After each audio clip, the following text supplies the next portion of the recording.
Alô, meu povo! Vamos então estudar o poema como produção de texto, tá? Nesta aula, nós entenderemos a diferença que há entre poema e poesia e sistematizaremos os conceitos sobre poema e conceitos sobre metalinguagem, sentido literal e sentido figurado, e algumas das figuras de linguagem mais conhecidas. E aí, vamos refletir. A linguagem de uma reportagem, de uma notícia, é diferente da linguagem de um poema? Pense aí. Por quê? O que é linguagem subjetiva e o que é linguagem objetiva? Poema e poesia são a mesma coisa?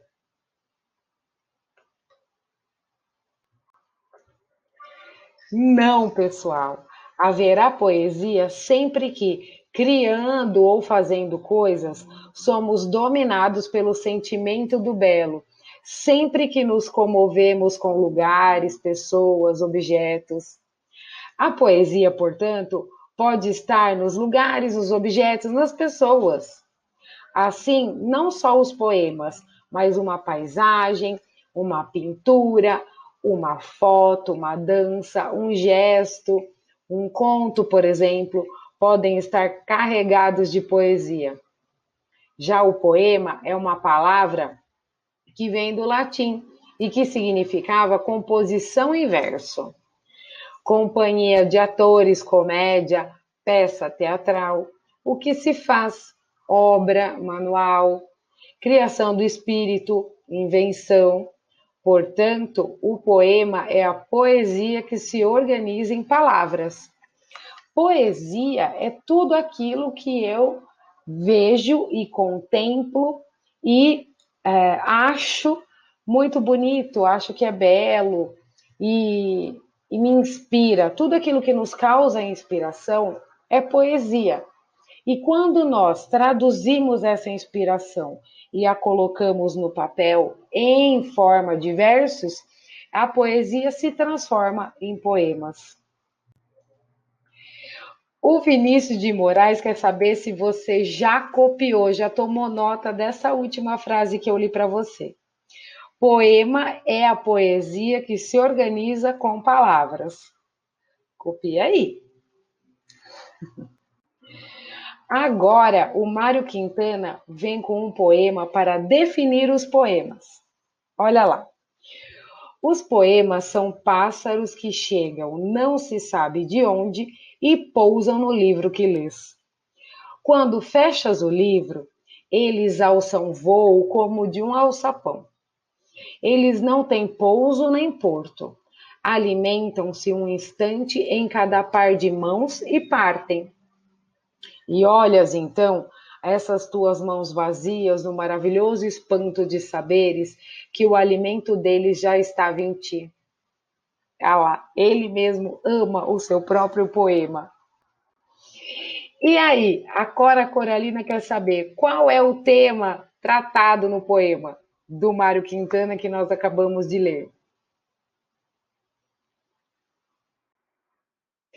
É um poema que trata sobre poemas. Vocês perceberam? Muito bem. Isso significa metalinguagem. Vamos entender uma breve explicação sobre metalinguagem. Quando um texto é utilizado para explicar o próprio texto, dizemos que predomina a função metalinguística. Metalinguagem é a propriedade que tem a língua de voltar-se para si mesma. É a forma de expressão dos dicionários e das gramáticas.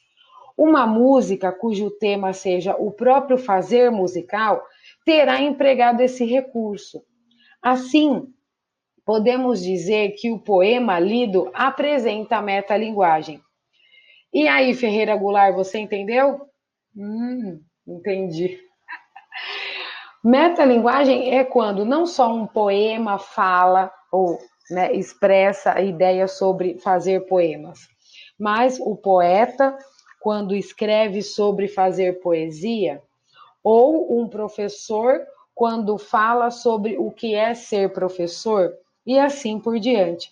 Quando isso acontece, se dá a metalinguagem. Vamos adiante para entender o que é o sentido literal do sentido figurado de algumas expressões da nossa língua portuguesa. Vejam aí essa seleção de poetas entusiasmados com esses nossos estudos. Olha lá, o sentido figurado da expressão uma carta na manga é quando se está precavido, quando se tem uma alternativa a ser utilizada diante de uma necessidade. E o sentido literal é quando a gente coloca uma carta dentro da fruta manga.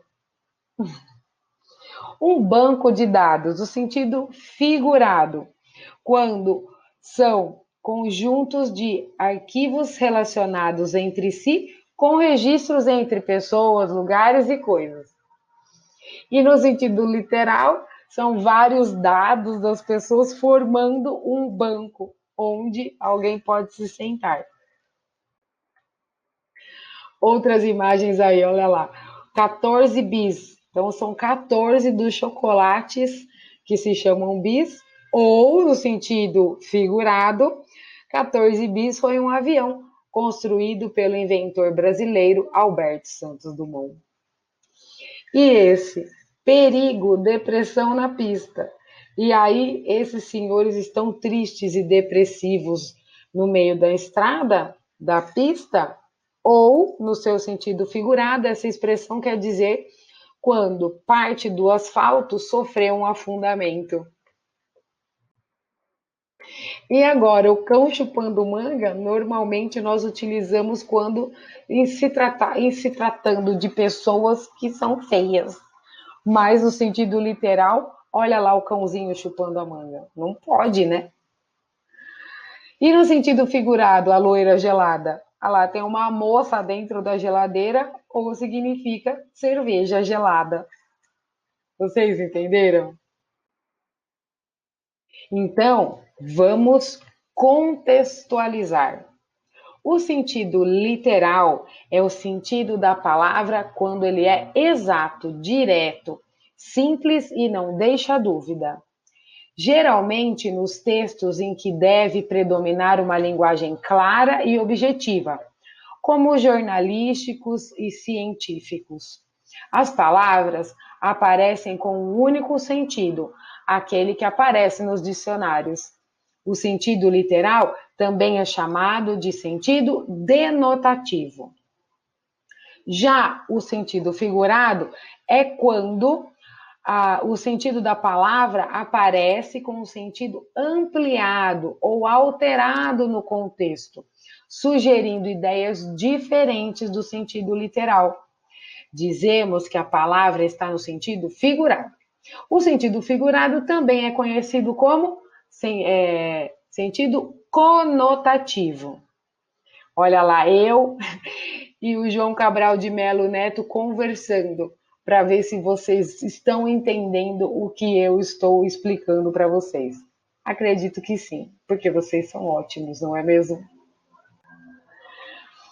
Vamos retomar o poema do Mário Quintana. Podem voltar esse vídeo depois para responder. Observe essas duas definições. Poema são pássaros e poema é obra em versos.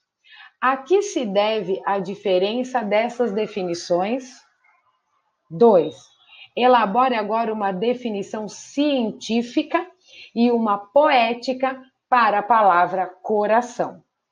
Definição científica e definição poética. 3. Podemos concluir que um cientista precisa fazer uso de uma linguagem objetiva, utilizando o significado mais conhecido das palavras, porque a sua intenção comunicativa é. E a 4, Já a intenção dos poetas não é explicar nada. Sua linguagem é subjetiva, porque a intenção comunicativa é. Faça uma pausa, reflita sobre esses exercícios e vamos ver a resposta daqui a pouquinho. Muito bem, vamos às respostas. Olha lá, na 1. A que serve a diferença dessas definições? Poemas são pássaros, que está escrito lá no poema do Mário Quintana, e poema é obra em versos. A primeira definição é figurada, ou seja, a ideia do poeta a respeito dos poemas diz que para ele, os poemas são pássaros. E a segunda definição representa o significado do dicionário referente à palavra poema. Já na 2, você precisava elaborar uma definição científica e uma poética para a palavra coração. A científica poderia ser órgão muscular oco dos vertebrados na cavidade torácica que recebe o sangue das veias e o impulsiona para dentro das artérias. Já a definição poética depende de cada um de vocês.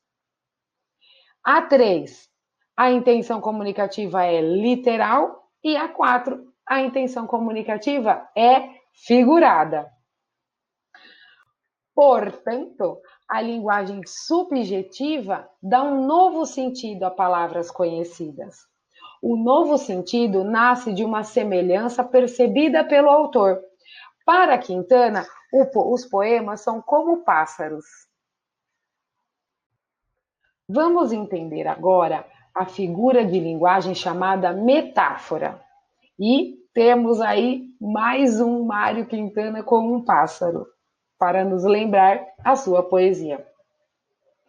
As semelhanças ou relações que o poeta estabelece entre dois elementos, sem usar um termo de comparação, como semelhante a, etc., chama-se metáfora. É uma figura de palavra muito usada na poesia. Ela ocorre quando um termo é substituído por outro em função de algum ponto de contato, de alguma semelhança entre eles. O poema de Quintana, se a opção fosse comparação, ficaria assim: os poemas são como pássaros que chegam não se sabe de onde. Mas o Quintana resolveu tirar a palavra como e transformar o seu verso em uma metáfora, afirmando que os poemas são pássaros. Agora, faça mais uma pausa no vídeo e escute a música Metáfora do Gilberto Gil. Eu vou ler para vocês em forma de poesia. Uma lata existe para conter algo, mas quando o poeta diz lata, pode estar querendo dizer o incontível. Uma meta existe para ser um alvo, mas quando o poeta diz meta, pode estar querendo dizer o inatingível. Por isso, não se meta a exigir do poeta que determine o conteúdo em sua lata. Na lata do poeta, tudo nada cabe, pois ao poeta cabe fazer com que a lata venha a caber o incabível. Deixa a meta do poeta, não discuta. Deixa sua meta fora da disputa. Meta dentro e fora, lata absoluta, meta dentro e fora, lata absoluta, deixa simplesmente metáfora. Mais alguns exercícios sobre esse trecho aqui, ó, da música do Gilberto Gil. Por isso, não se meta a exigir do poeta que determine o conteúdo em sua lata. Na lata do poeta, tudo nada cabe, pois ao poeta cabe fazer com que na lata venha a caber o incabível. Você concorda com o que é dito nesses versos? Justifique a sua resposta.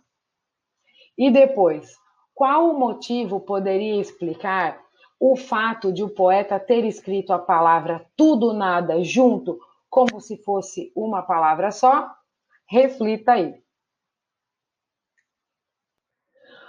Muito bem, o Gilberto Gil veio aqui para dizer a vocês que as respostas são pessoais. Você pode ter deduzido o que você achar melhor sobre essas perguntas. Agora passaremos para Carlos Drummond de Andrade, o maior dos poetas brasileiros. Em seu texto, A Incapacidade de Ser Verdadeiro. Vamos à leitura. Paulo tinha fama de mentiroso. Um dia chegou em casa dizendo que vira no campo 2 dragões da independência cuspindo fogo e lendo fotonovelas. A mãe botou-o de castigo. Mas na semana seguinte, ele veio contando que caíra no pátio da escola um pedaço de lua, todo cheio de buraquinhos, feito queijo, e ele provou e tinha gosto de queijo.